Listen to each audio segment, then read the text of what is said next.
I would say that none of this is in our control, even though we think it is. But, all of these things are happening for my own benefit. And, I think you just kind of replicate that process. And in the harder times, it matters even more. In law, you realize pretty quickly that two people can look at the same set of facts and come to completely different outcomes. I had to believe in something bigger than myself.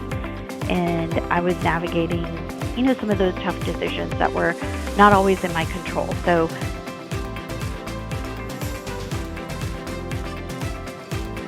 Namaste. Welcome back to the Inspired Series, the podcast hosted by BAPS Better Living. My name is Dwani, and today I am so happy to have Payal Patel onto the podcast. Payal is in business development at Robert Half, and she has a legal background, and I'm so excited to talk to her. Payal, welcome to the podcast. We're so happy to have you. thank you so much. I'm happy to be here. Thank you for having me. Payal, I want to start at the very beginning, because the legal background, it's often filled with logic and reason. So what drew you into this world?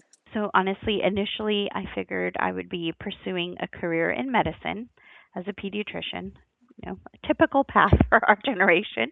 But in Yeah. college, I ended up actually picking the business school path first, but then probably about a year in, switched to the pre-law path. So interestingly enough, my mom was supposed to go to law school back in her day, and it just wasn't feasible for her to attend in India back then. So, when I made that final switch, I realized that I always did have some interest in the legal field, and maybe being able to live out my mom's dream had something to do with it. It really just did click. Yeah. But, at that time was also very interesting as well because, honestly speaking, there weren't a lot of Indian women around me choosing that path at that time. So while I was kind of figuring out my interest in law and pursuing that education part, I was also figuring out like how I'm going to navigate that without too much of a roadmap, really. And I'm sure, people that are listening, they can relate to this, right? Because there's a lot of us that are still trying to figure it out. We're trying to navigate our own path. And especially coming from like a legal background, what did that process look like? Yeah, and you're right. We figure out everything. We are figuring out something each day. So that I Yes. would say that doesn't get to stop. But the the legal, kind of the training in law school eventually as I got there, and the overall legal field itself. You're taught to kind of reframe any issue at hand from a simple "what can I do" kind of moment or question and mindset to pushing a little more in depth into past that initial question. So your brain kind of gets rewired to think what can be done given X, Y, and Z factors, or what is the impact if given this. So beyond that kind of initial impulse of this is what's right, this is what's wrong, it's a lot more past that. So I think over time you just get into the habit of laying out the facts. What are those rules and guiding principles? And then you got to analyze all of that together, and that leads to that more informed decision. So, it's a little less gut reaction, but thinking through the things a lot more analytically. So I think, over time that just helped me in my job for sure, but even in life, as we talked about, as we navigate these choices each day. And I'm not like a typical courtroom lawyer, right? I'm helping my clients with a lot more of a consultative approach um, for a variety of any issues they may have. So that's kind of this all goes into that whole piece of it. It almost sounds like, at some point you talk about reasoning and logic, right? And in your field, especially, or in our life, sometimes logic just stops being enough. So was there ever a point where you realized like logic isn't going to get me to where I need to? And did something else play a role in your decision making? Yes, I don't think it was one big moment really. I think it was gradual, right? In law, you realize pretty quickly um, that two people can look at the same set of facts and come to completely different outcomes. Both are logical, both are defensible. So then you kind of start asking, okay, if logic isn't giving me this clear answer, what is? And for me, that's where like the spiritual foundation started to come in, um, a lot more strongly. And growing up, I was raised in a household that valued the importance of the spirituality and having that faith in God. So, at the beginning in my childhood, going to our local mandir, like our place of worship, doing seva or volunteer roles in different aspects around the community and within the actual mandir itself. It was just something we did maybe because our parents took us there, etc. But, over time, I definitely learned that I needed to lean in on that faith and that spirituality, especially as I navigated my way through law school and the rest of my legal career. I had to believe in something bigger than myself. And I was navigating, some of those tough decisions that were not always in my control. So, even from the beginning of my journey, like down to where I would go to law school, that was based in a spiritual decision. Back then, I had relied on a letter that I had written to my guru, Pramukh Swami, to pick where I should attend of two schools. And it just so happens he picked somewhere that didn't have any immediate connection to my current life. So even when I shared, where I was going to attend with my parents, their initial reaction, based in logic, was, "Wait, what? Why are you going all the way to Rhode Island?" And Wow.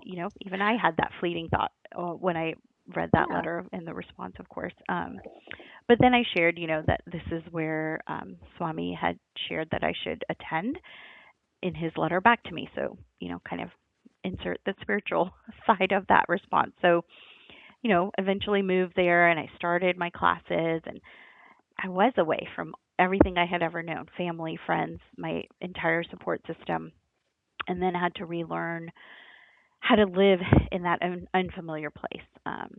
Someone that was completely different from most people and all the things around me, because a small state, like just a totally different environment. So, kind of getting me through all of that was always like knowing I could rely back on these well wishes and the letters, the blessings that he given me and he sent me off with.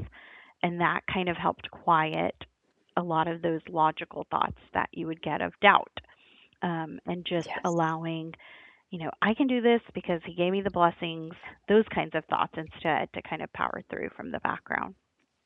There are a lot of times where I even doubted myself, because you have those questions, right? The logic takes over, and you're like, "Wait, like I can't do this. Like, how do you like your reasoning just doesn't grasp the idea that this is going to work out, but you have that faith in yourself, you have that faith in someone bigger than yourself, whether it's God or the faith of the words of your guru, that we have, and you rely on that faith, and those it kind of quiets the doubts a little bit, but it's a journey, right? Like not every day do I wake up and I'm like, oh my God, like I have faith in my God and my guru and it's the Yeah, best day that would ever. be a Like little it's unnatural. kind of like an Yeah. right. It goes up and Yeah. down, and it's almost like you're trying to navigate in life with all these tough decisions, whether in the you're in the business field or in the professional field or even in life, right? People, there are times where I'm working with my toddler and I'm like, God, give me patience to get through this day, right? And you're like, how did this happen? Or like, what's going on? And you have to rely on faith. Like, no way, like logic can get you to where you needed to be to kind of go navigate through that decision. We talked about doubts, and doubts kind of is something that's natural to us. What is your process like when you feel like you're coming to a decision, you're starting to doubt yourself? Like, what do you think about? What's that process like? Talk me through that a little bit. Yeah, I think, it's really that shift from, as you mentioned, like being human is having some doubts, and like how you work through those is really, in the end, like that's part of your journey as we just talked about. So I think for me specifically is you're doing a lot of things that are unknown. You're doing things that you don't see a lot of people around you doing. So you are just figuring it all out, and also sometimes doubting, like, can I do this? This is very hard. Like, it's just something, that I just am not familiar with. And so I think that's where like that shift happens, right? Where you're kind of changing from that to being a lot more aligned with deep down, like what makes you feel good, what, where does your foundation come from? So I think that kind of shift did happen throughout this whole process, um, because we're in like the at this point I'm in the young adulthood, if you will. So you have some different, little bit more maturity kind of behind you as well. So I think it's being more intentional with my choices, not necessarily just only looking for the outcome that I thought I needed or wanted at the time. The spiritual foundation that you build throughout your life, it's based on values, right? We talk about honesty, we talk about integrity, we talk about faith, like having faith in something bigger than yourselves. And it sounds really good, like, oh, I have faith, I have faith in God, I have faith in my guru. But living them consistently, it's a different story. So did you ever feel like there was like a shift that happened where you did start to kind of resonate towards your living with a little bit more faith than you did before? Between somewhere between finishing my second year of law school and entering kind of that third and final year, I definitely started to have this feeling that this traditional law path is not necessarily something that I wanted to do. I loved every minute of the education, being in law school, like learning with that legal lens. I wouldn't trade it for the world. Um, and I think it's a wonderful thing that everybody should get to go through one day, but it's not reality. But yeah, um, You but I don't ask me again. had I'm sign me up. I'm ready. yes, you would just have to. We know how to live in society with some legal background, but I had this feeling that I wanted to do something different. So I just I just didn't know what that was or what that looked like. So again, kind of faced with this challenge and like maybe somewhat turning point. The logic part of me was like, okay, you are supposed to finish your 3 years of law school. You're supposed to, finish your summer internships or whatever. You're supposed to lock down your job after you finish your second year summer. Like, this is the typical path. This is what you're taught in school. This is what you see from the people older than you. This is what like the legal society says. You do those externships, all the things. That's the path. And so for me, I was like, well, how do I reconcile this feeling that I'm having? Because I don't even know if I want to do all of that. I did all the summers and all the things, but anyway, so kind of fast forwarding then to the end, kind of getting closer to the end of my third year. And it just so happens that one of my closest friends, her husband, was a branch manager of my current company. And he had always kind of just said, just from knowing and hanging out with us all, um, you would be good at this kind of business development job. I think you should go interview with the team in Boston. And I was like, no way. I don't even know what you do. And I don't even know that it makes sense for what I do or what I've just studied. It wasn't part of the path after all, right? So anyway, Yeah, I did end up interviewing, and I guess the rest is history because here I am 16 years you're still later. there. Yeah, so in Wow. that moment, I kind of remembered, I do remember after the interview this feeling like, okay, the rest of the blessings in that letter that I had received 3 years prior, um, was, you will be successful in the path that you choose. And it wasn't like, it's not like very specific or anything, but this was like, okay, is this is the path that was meant to be. And that's Yeah. the spiritual side of me that kind of allowed me to pretty instantly reconcile that decision, that I had found something outside that traditional law path. And it was also at a time, like, I graduating at a time where everything was tanking. Like, it was the downturn of the economy in 2009. So, I was one of the few in my class, that had like an actual, okay, here's, I'm going to get this job after I graduate. As the others were Wow. still interviewing, trying to figure out what that looked like for them. So this is just like one of those aha moments. Like you didn't know it at the time, and then here I am 3 years later, like understanding this was actually always meant to be. I just needed to figure out how to get out of my way to see it. I remember listening to this conversation by one of our senior sadhus at the BAPS organization, and he said that it's kind of like, logic can, when you start to make a decision and you're peeling off layers, right? Because that's what you do. You overthink things, and you're thinking things through different perspectives, right? You're just peeling off layer by layer. You're trying to look at it from different angles, and so that you can try to figure out if this is the right decision.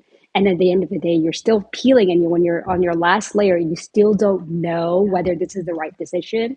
That's where faith comes in, right? And that's where your faith is tested, and then you realize that, hey, like, you're not in control here, right? At the end of the day, God is the all doer, and Yeah. He's the one that's going to be the one that's looking out for you. It's going to be kind of making the decision. So all you can do is just live out that whatever that decision is, and have faith that things are going to work out. Which, in your case, it worked out beautifully. 16 years at an organization. That's almost unheard of. That's amazing. Yeah. um, Yeah, I know. I'm so glad you left it there. So, again, legal background. I know you're in the business development section, and so you talk to clients all the time, and you're making decisions for them. You're consulting them on things. Faith kind of will play a role, in your personal aspect, in your personal life. Talk to me through some of the hardest part, like when it's one thing to kind of stay aligned when things are a little bit easier, semi easier, a little bit difficult. But have you ever, when there's like a negotiation happening, or when there's like high pressure, like where where does faith play into that decision? Yeah, I think the thought process kind of has to stay the same, easy or hard, because I've definitely had my fair share of going through like rough, maybe let's say contract negotiation thoughts or processes with whatever we're trying to do in terms of help the business or whatnot. And it's even in those times, people like might forget, like, why are we even doing this? Like, we were supposed to help them resolve something. So kind of all through that, all of the different personalities, opinions, and all of that, same the same thought process of having the confidence of making clear choices, because there's a little bit more than just the logic coming in, right? And knowing that a lot of these things are not anything really, actually, sorry, I would say that none of this is in our control, even though we think it is. But Yeah. all of these things are happening for my own benefit. And you know I think you just kind of replicate that process. And in the harder times, it matters even more, because you have to remember that again, the outcome is going to be whatever it is, but the way you got there, in terms of you know kind of picking apart the layers, picking apart the moving past the right and the wrong, but aligning, like kind of the full picture. All of those things leads you to some outcome. Did you ever have like a moment in your career where you had to make a tough decision, and like talk me through what that process was like? So in my job, I get to meet and talk to variety of law firms, legal teams of companies. My role is to figure out how I'm going to help them bring a resolution to any issue, that they may be facing. So along that way, there's definitely been some things like tricky navigation with our clients, or those attorneys. Maybe they weren't actually happy with work product, or maybe not happy with the final solution pitched, or even sometimes had some that they wanted to do something that wasn't necessarily fair or honest. And so in those moments, I have gotten maybe an earful, like a lot of feedback, and many times it's not even something that I did incorrectly.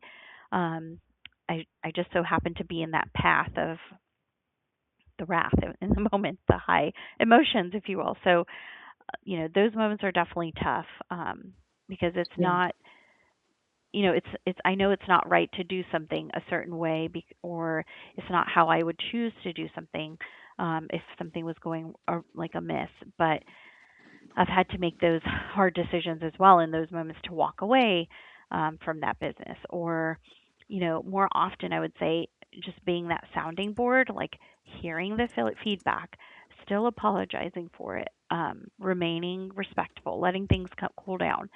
And then honestly, in every one of those situations, um, that client or whoever was on the other end will come back in a few days. They've apologized for their reaction. Maybe in that moment, they've appreciated that I was patient. In some cases, even realized that what I was even trying to share in the first place did make sense. It was right. So that is not an easy outcome in like this fast Yeah. paced legal world. So those are things that I know, like, because I've had this process of um, relying on my faith, not just like, hey, this is how I can react because I know X, Y, and Z. The logic part would have never been as successful like that, even in these hard times. So, When you shared that with me, I kind of thought of a quote that, from the Bhagavad Gita, where, we have Krishna, who is the charioteer, and we have Arjun, right, the great warrior who's in the battlefield. And Krishna tells Arjun, like, you're here to fulfill your dharma, which is your duties, right? For you, that's in the professional field. You're the business development at Robert Half. You can perform your duty with all your heart, and but you're never entitled to the fruits of your actions, right? So you have to do your best. You have to show up, and you have to do the right things. And sometimes things just don't work your way, and that just and that's okay, because like you talked about, like there are things that are not in our control. Like nothing is in our control. yeah. It's like words like these that kind of help me sleep better. And I'm sure you can resonate with that as well a little bit in Absolutely. your career. You've talked a lot. You shared so many gems about what your process looks like when you are faced with difficult decisions, and when you're trying to figure out when to use logic, when to use faith, or to kind of use both, right? They're almost intermingled in the way your thought process is. Um, but when you're faced with a difficult decision today, like what does that process look like? Where does logic or where does faith play a role? Yeah. So I think the logic part, yes, you do need both. I should start by saying, but the logic part kind of helps you set out the thoughts, or helps me set out the thoughts, the processes, all of the options, kind of looking at the full picture framework, right? That's where my legal education, my training, it makes me search for the rule, while the business development side of me and in my job says operate with that one. So it's kind of those decisions. Do I push this client harder? Do I give them a little bit of space? Is the opportunity right and worth mine and both my team's energy and time, all of that? And then kind of cueing in the faith, um, pushing yourself in as you get further along in these things, pushing myself past that black and white, that I think that there is, and into that gray, and that's where the real decisions happen, right? Relying on um, the faith to get through the hard things, the hard parts of those, all this whole equation, and then also knowing that at the end, no matter what the outcome that you again cannot control, you're going to feel content, not jittery, and know that you didn't make like an impulse thought or an impulse decision. Wow, that is a lot of gems packed in one. So thank you so much for sharing that. I have a fun little lightning round where, I just say something and then you just whatever comes to your mind, let's just say it out loud, okay? Are you ready for that? I'm ready. Okay, let's do it. What's one value that you never compromise on? Honesty, What's a daily habit that keeps you grounded? daily introspection. I like that. Is that something you do in the morning, at night, kind of throughout the day? I would say throughout the day for sure, because you never know what's going to happen in the day, but you do have to take those quiet moments. It's like micro checks throughout the day. What's a piece of advice you would like to give to young professionals who are navigating pressure? Find the thing that grounds you, and then let that plus your values guide you through. whatever kind of keeps you rooted in your beliefs. And if that gets away from you, which again happens, a natural part of like our living life, um, you know, take the practice of looking inward and thinking about what could have been different, and then that will allow you to kind of get back on to your path. It definitely takes practice, so you do kind of have to be intentional about making sure you do that and practice that. Finish the sentence. Clarity to me means. Uh, okay, when both values and the reasoning, the logic, they point in the same direction, and even when there's not ever 100% certainty to anything, I have enough faith, and conviction to move forward with honesty and integrity. Thank you so much for joining our podcast and just sharing your gems about how you navigate through tough decisions, whether it's at work or in your personal life, and just giving us guidance on how to navigate through tough decisions. So I really appreciate your time here. And to all our viewers and listeners, File's story just reminds us that logic can guide you, but it doesn't ground you. What actually grounds you is your faith. Your faith in something that's bigger than yourself. And clarity shows up when there is alignment with your values, your spiritual grounding, your faith in something bigger than yourself. And for us to really take the moment every day to introspect, what am I here to do? And to introspect that there is something bigger than ourselves that's playing. And all we have to do is show up every day and put our best foot forward as we navigate through life. Thank you so much for your time and for your effort. And thank you for joining with us today. Until next time, namaste.